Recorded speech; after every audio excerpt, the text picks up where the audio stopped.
نبی علیہ الصلوۃ والسلام کی حدیث مبارکہ کے چند الفاظ، خیرکم من تعلم القرآن وعلمہ۔ آج ان سارے بزرگان دین کی ارواح کو حاضر مان کر، ان کو وسیلہ بنا کر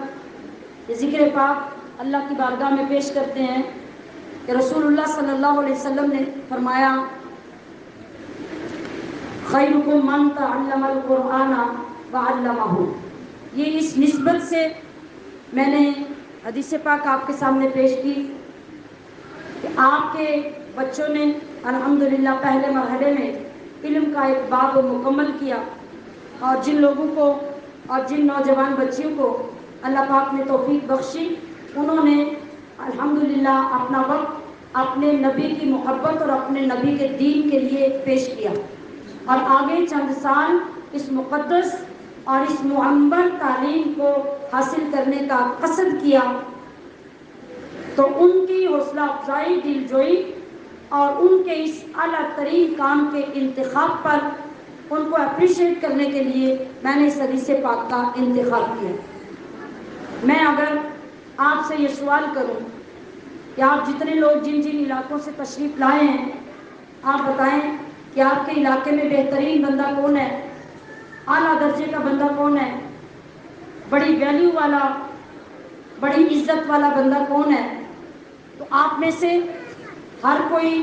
اپنے اپنے علاقے کے بندے کی طرف ذہن دوڑائے گا کہ کون ہے جس کی ویلیو ہمارے علاقے میں زیادہ ہے۔ کوئی کسی چودھری صاحب کا نام لے گا، کوئی چیمہ صاحب کا، کوئی چٹھا صاحب کا، کوئی ملک صاحب کا، کوئی راجہ صاحب کا، کوئی خواجہ صاحب کا۔ یہی ہوگا، آپ ڈھونڈیں گے نا کہ کون ہے بندہ جو ہمارے علاقے میں سب سے الگ ہے، سب سے زیادہ عزت والا ہے، سب سے زیادہ لوگ اس کی رسپیکٹ کرتے ہیں۔ یہ ڈھونڈیں گے نا آپ کس کو بتائیں گے کہ کون عزت والا ہے؟ ہو سکتا ہے اپنے علاقے کے کئی عزت والے لوگ آپ کے اندر بیٹھے ہوئے ہوں، سارے علاقے میں جن کی زیادہ عزت ہے، آپ محفل میں چلے جائیں تو لوگ جگہ بنا کے آپ کو دے دیتے ہیں، آپ بات کریں تو سارے لوگ چپ کر کے بات سننے لگ جاتے ہیں، آپ فیصلہ کر دیں تو لوگ اس پہ عمل کر لیتے ہیں۔ ان لوگوں کو لوگ کہتے ہیں کہ یہ ہم سے زیادہ ویلیو والے ہیں، ہم سے زیادہ بہتر ہیں، پیسہ زیادہ ہے، کوٹھی خوبصورت ہے، کاروبار زیادہ ہے، کپڑے زیادہ اچھے پہنتے ہیں، پنچایت میں بات کر لیتے ہیں۔ یہ معیار ہیں ہمارے، ہم میں بہترین لوگوں کے۔ اب جب ہم یہ سوال اللہ کے دلدار، نبیوں کے سردار، محبوب کردگار، سرور انبیاء، رسول خدا صلی اللہ علیہ وسلم کی بارگاہ میں رکھتے ہیں، یا رسول اللہ ہماری عقل، ہماری سمجھ جہاں تک گئی، ہم نے سوچا، ہم نے دیکھا، پرکھا، اور ہم نے سمجھا کہ یہ لوگ زیادہ عزت والے ہوتے ہیں۔ اے آقا، اے مولا، اے ہمارے سردار، آپ بتائیے آپ کے نزدیک بہترین لوگ کون ہیں؟ تو مدینہ طیبہ سے اس کی فضا سے نورانی آواز آئے گی، خیرکم من تعلم القرآن وعلمہ۔ تو آقا علیہ السلام فرمائیں گے، مجھ سے بہترین شخص کے بارے میں پوچھنا چاہتے ہو، اعلیٰ مقام کے حامل شخص کا پتہ پوچھنا چاہتے ہو، تو من تعلم القرآن وعلمہ، جو قرآن سیکھنے کا حق ادا کر دیتا ہے اور پھر دنیا کو قرآن سکھانے میں لگ جاتا ہے، میرے نزدیک بہتر نہیں، بہتر تر نہیں، بہترین اور افضل ترین بندہ ہو۔ یہ فرمان کس کا ہے؟ محبوب خدا صلی اللہ علیہ وسلم کا۔ تو جو نگاہ انتخاب میرے آقا کی ہے، اس کا مقابلہ کائنات میں کون کر سکتا ہے؟ جس کو افضل ڈکلیئر کرنے والی زبان خدا ہے، جس کو اللہ تعالیٰ نے قرآن مجید میں کیا فرمایا؟ وَمَا يَنْطِقُ عَنِ الْهَوَىٰ إِنْ هُوَ إِلَّا وَحْيٌ يُوحَىٰ، کہ وہ اللہ کی مرضی کے بغیر بولتے ہی نہیں، تو کیا محبوب نے اللہ کی مرضی کے خلاف کہا ہوگا کہ بہترین وہ ہے جو قرآن سیکھتا اور دوسروں کو سکھاتا ہے؟ یہاں غور طلب بات یہ ہے کہ میرے نبی نے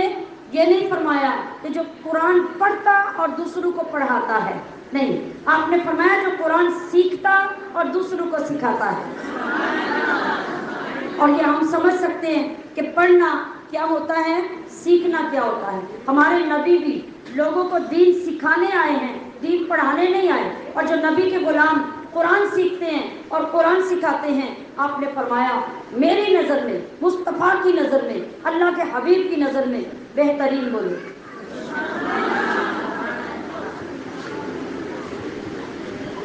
اب یہ فضیلت بیٹھے بٹھائے اگر 2-4 سال تعلیم حاصل کرنے سے آپ کو، آپ کی اولاد کو حاصل ہو جائے، شکر ادا کیا جا سکتا ہے؟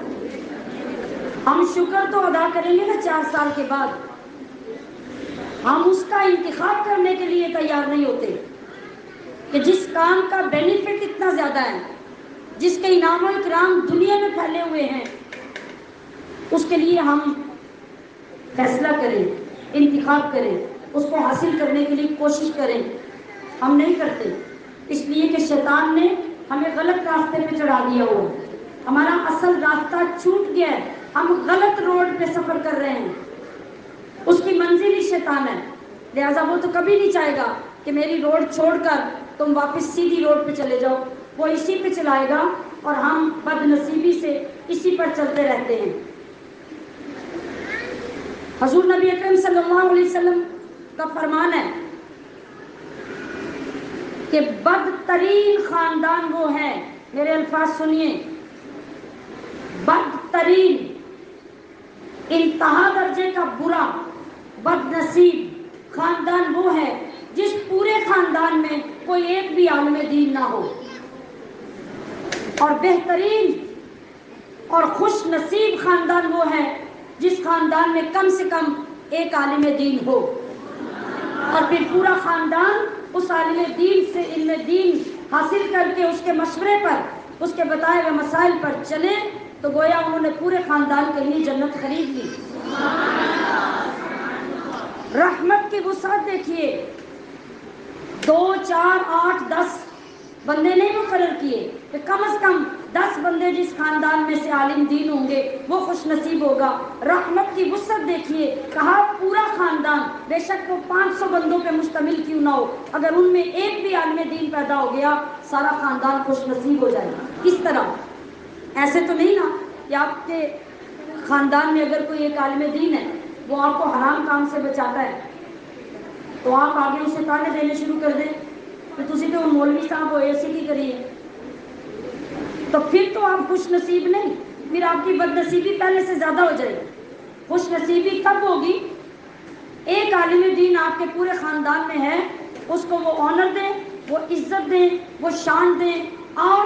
شریعت مطہرہ کے فیصلے اس کے پاس کروائیں اور اس سے اللہ کا دین سیکھ کر اپنے زندگی کے کام کریں۔ آپ سے زیادہ خوش نصیب کوئی نہیں۔ اب آگے فضیلت کی زیادتی اس بات سے آپ سمجھ سکیں گے کہ جب ایک خاندان میں ایک سے زیادہ، بلکہ خاندان کے ہر گھر میں 1-2 عالم دین پیدا ہو جائیں تو سوچئے کہ اس خاندان کی فضیلت کیا ہوگی۔ میں نے کچھ مہینے پہلے ایک خبر پڑھی کہ سیالکوٹ میں ایک شخص کے 6 بیٹے ہیں، 6 حیات ہیں، والد بھی حیات ہیں، والد حافظ قرآن ہے اور عالم دین بھی ہے، اور 6 بیٹے ساتھ کھڑے کر کے اس نے تصویر بنوائی ہوئی ہے، اور اس نے کہا کہ میں نے سوچا کہ کوئی لوگ یہ کہتے ہیں کہ میں 6 کے 6 مجاہد بناؤں گا، یا آرمی میں بھیجوں گا، یا میں پولیس میں بھیجوں گا، یا میں آفیسر بناؤں گا، یا انجینئر بناؤں گا۔ میرے اندر میرے رب نے یہ سوچ پیدا کی کہ میں 6 کے 6 بیٹوں کو قرآن کا حافظ بھی بناؤں گا، دین کا عالم بھی بناؤں گا، اور میں اپنے اس نیت میں اپنے نتیجے کو حاصل کر چکا۔ اس وقت میرے 6 کے 6 بیٹے حافظ بھی ہیں، عالم دین بھی ہیں۔ وہ باپ اندازہ کر سکتا ہے کہ قیامت میں اس کا آنر کیا ہوگا۔ ایک بیٹا، ایک بیٹی جس ماں باپ کا حافظ قرآن بن جائے یا عالم دین بن جائے، وہ میدان محشر میں اس پروٹوکول کے ساتھ بیٹھا ہوا ہوگا کہ انبیاء بھی یوں مڑ مڑ کر دیکھیں گے کہ یہ کون ہے۔ تو جس کے 6 بیٹے حافظ بھی ہوں گے،